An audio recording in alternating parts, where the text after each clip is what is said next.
from the studios of Green 960 in San Francisco. This is Live from the Left Coast. I'm Angie Claro. Thanks for tuning in tonight. You may have heard already there was a Facebook poll as to whether Barack Obama should be killed. Ugly stuff. The odyssey that followed for the woman who broke that story has just been amazing to watch. She goes by the name Gotta Laugh, and that's the name we're going to call her by tonight. I'll explain that all later.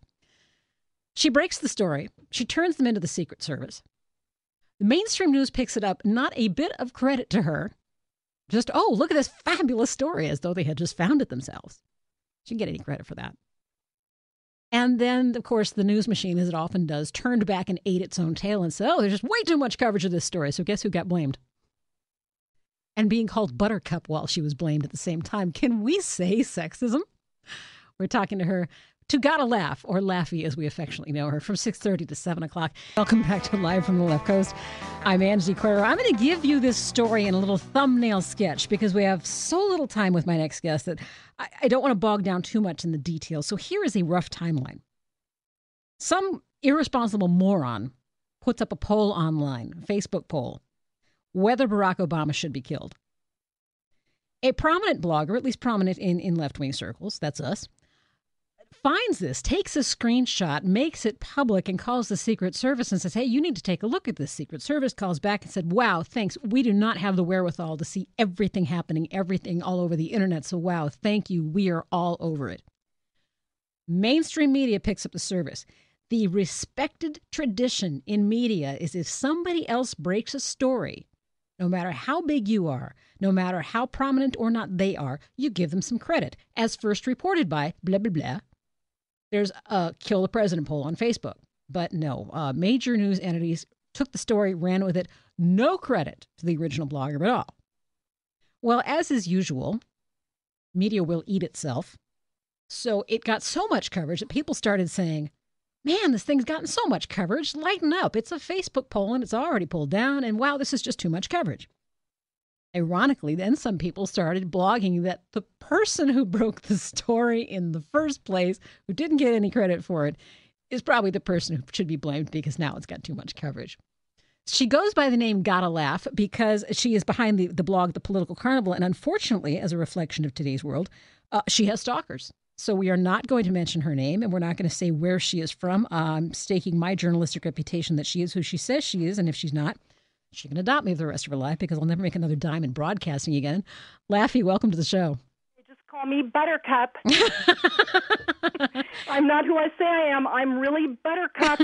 And that's another thing, because one of the bloggers who took you to task for blowing this all out of proportion, you silly girl, he called you Buttercup. Yeah, isn't that cute? We're best friends now. Yeah, and I wanted to reach out and slap this guy across the ear, and I figured it was a guy.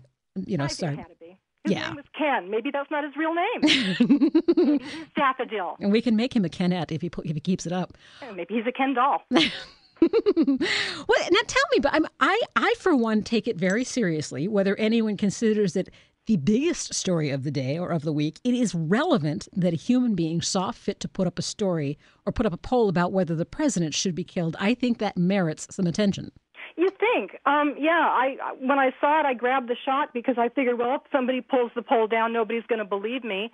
And so then when the Secret Service got involved, they said, wow, it's a good thing you got that screenshot because it's important. And I thought, well, if the Secret Service says it's important, I'm guessing it's kind of important. And when somebody gives out a death threat against the President of the United States on Facebook, which hosts, millions, then I think it's something to talk about. And I'm trying to recall directly, and I don't have it right in front of my face. I should. But the Secret Service said to you something along the lines of how technology really exceeds their ability to cover it at this point.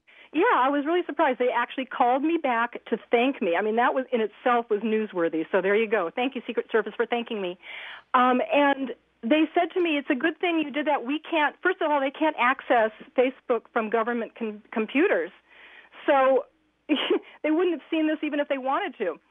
And then they said, yes, even if they could, it's such a vast a vast internet that they can't cover it all. So they rely on people like us to alert them to this stuff. Now, when did you first get the news that people were breaking this story after you broke the story?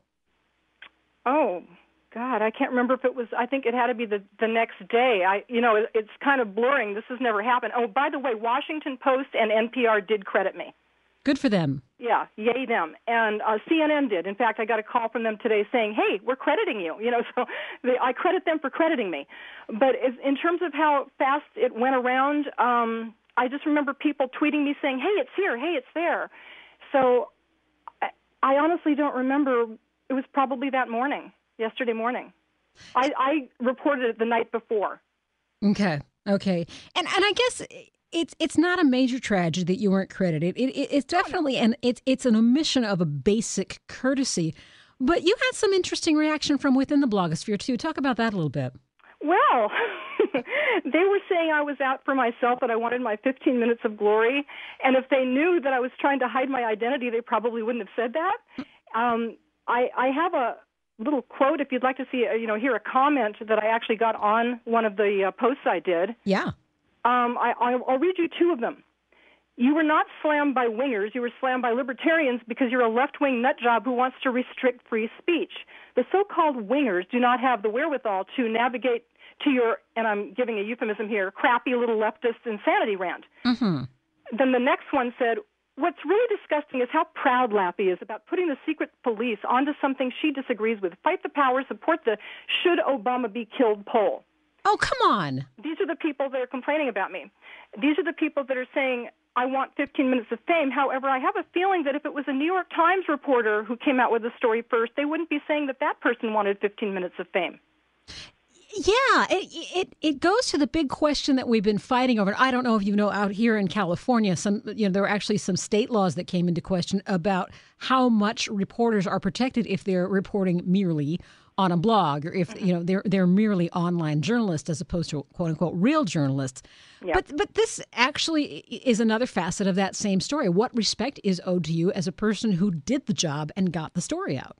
Well, I really didn't care if it was me. What I really wanted was for the actual blog to get some credit, because we're trying to make our way. We're trying to get readers, and so who reports it isn't as important as the fact that the blog reported it. Give the blog some credit. We actually do report real news. We actually have beat CNN to the punch a number of times.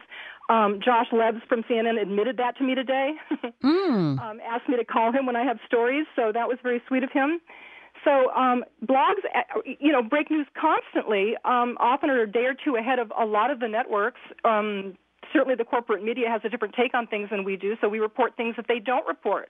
So if we do that, it wouldn't be a bad idea to credit us so people know where to go. We're talking to Laffy, Gotta Laugh. She runs Political Carnival, which is a lefty, crazy, moderate nothing burger blog. Despite how unimportant it is, we've linked it on our blog, which is lftlc.com/live.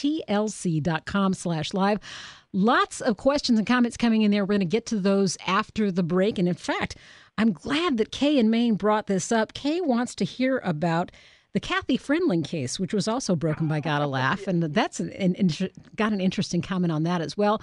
Phone number 866-960-5753. 866.